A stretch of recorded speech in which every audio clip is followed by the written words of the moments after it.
go. Yeah. For those of you that want to know what we're all about, it's like this, yo. You guys know what time it is. It is time for my NFL Fivers, my 5 takeaways from week 3 in the NFL. Oh, what a week it was. Shall we?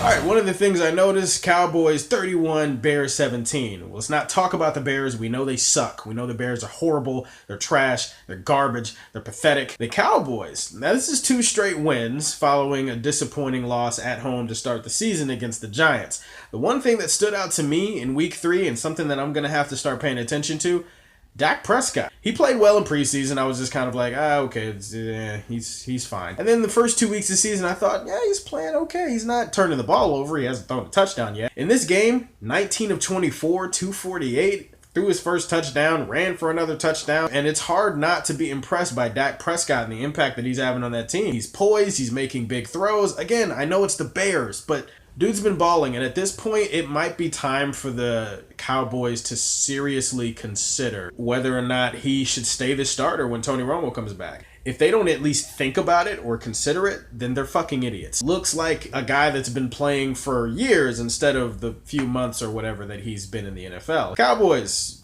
you got a tough decision on your hands when Tony Ono comes back in a few weeks. Just gonna let you know that right now. Jets and Chiefs. Putting aside my hatred for the Jets for one brief moment, the Chiefs were impressive, sure. They win 24-3. They force 8 Jets turnovers. The biggest takeaway for me from this game is that Ryan Fitzpatrick is the same quarterback that he has always been. He is like one of the streakiest passers in NFL history to me. Every little bit, like he'll come out and he'll have like 3 games where he's like really good. And then he'll have like 4 games where he's really bad. But then he'll jump back and have like a 300-yard game. The dude is crazy inconsistent. He's back and forth, back and forth. He's like a ping pong tournament playing quarterback right now. In fact, from now on, I'm going to call him Ping Pong Patrick. That's his name from now on. Ping Pong Patrick. 6 interceptions? 6? Jesus Christ, you almost have to try to throw 6 interceptions. There's a reason it doesn't happen that often. Look, I mean, the Jets are a good team. They've got a good defense. Fitzpatrick is still going to be their guy, and he's still going to make some plays going forward. I'm just saying, 6 interceptions, this is kind of what the guy does. Every so often, he plays well and gets people hype, and then he just turns back into Ryan Fitzpatrick, or Ping Pong Patrick. I should trademark that shit.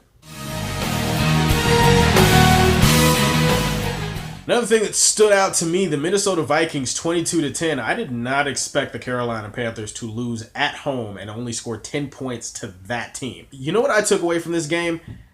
The Vikings defense is actually really good. Each week, they have made the opposing quarterback look like absolute shit. In this game, they sack Cam Newton 8 times. He gets picked off 3 times. I mean, you look, they didn't even have Sharif Floyd, their starting D tackle for this game, I don't think. Look at the players they've got. You look at Everson Griffin, you look at Trey Waynes, you look at old man Terrence Newman in the background, Harrison Smith, obviously. They've got playmakers around on that defense. I think they're among the league leaders in like sacks and points allowed and stuff like that. Sam Bradford only threw for $171.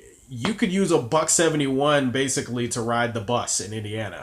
That's what he threw. He threw for 171 yards, but he didn't turn the ball over, and their defense basically carried the day. Their offensive numbers are like at the bottom of the league in literally every category. But they don't turn the ball over. They're +8 in the turnover differential, and they have a great defense. You can win a lot of games in this league playing that way. So as long as Sam Bradford doesn't fuck it up or blow out his knee again or some shit, they should be fine. Color me as surprised, because I did not expect them to go into Carolina and do that to Cam Newton, but it is what it is.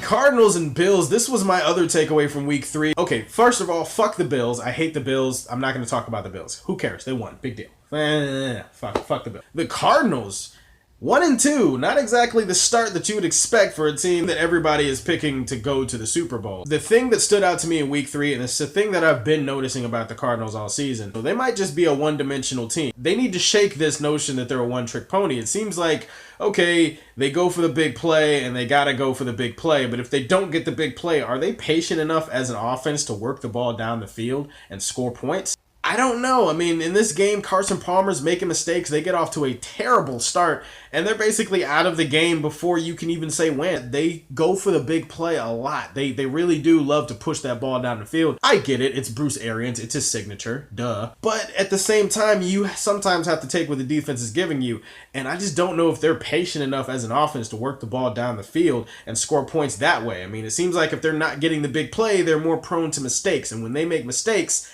it seems like their defense doesn't even play well. It seems like their defense plays better when they're throwing the ball and getting off to these big leads and scoring a lot of points, and then the defense can pin their ears back. I don't know. It's just something to keep watch of going forward. I mean, again, 4 interceptions for Carson Palmer. You got Jerron Brown, you got Josh Brown, you got Larry Fitz, you got weapons galore, David Johnson at running back. They're better than this. I mean, everybody picked them to go to the Super Bowl, so I'm just judging them off of that, but so far, so not good at all. Monday Night Football, the Falcons versus the Saints, aka the Battle of the Matadors, because that's the kind of defense these teams are playing. I've seen a lot of games where there's big shootouts and stuff like that, but this is a game between 2 of the absolute worst defenses in the league that I have seen by far. I mean, it's kind of funny to me, but it's also kind of embarrassing. Neither one of them can stop each other. The only difference is that the Saints made more mistakes and the Falcons were able to take advantage of that. And once again, the Saints are 0-3 and they really are struggling defensively. I get it. They have a lot of guys out there missing a lot of bodies, but still, it's like, what the fuck? They're horrible defensively. They're just horrible. They're awful. And the Falcons aren't much better. The only difference is they can run the football this year. Devontae Freeman and Tevin Coleman, big numbers. Matt Ryan didn't turn the ball over. The Falcons, as long as they don't make mistakes and as long as they can run the football, they seem like they're destined to score a lot of points and be in a lot of shootout games this year. The Saints, they're just going to be in a lot of shootouts that are not going to go their way because their offense is asked to do too much per game. Those are my takeaways from a really exciting week 3. Can't wait for week 4.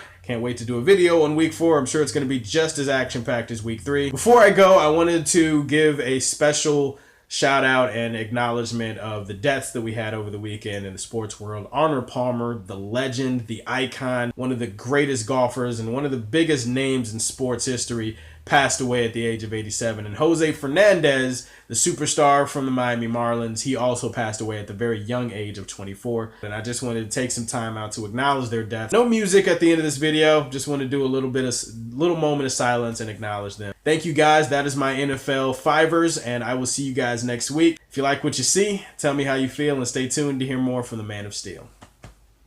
Peace.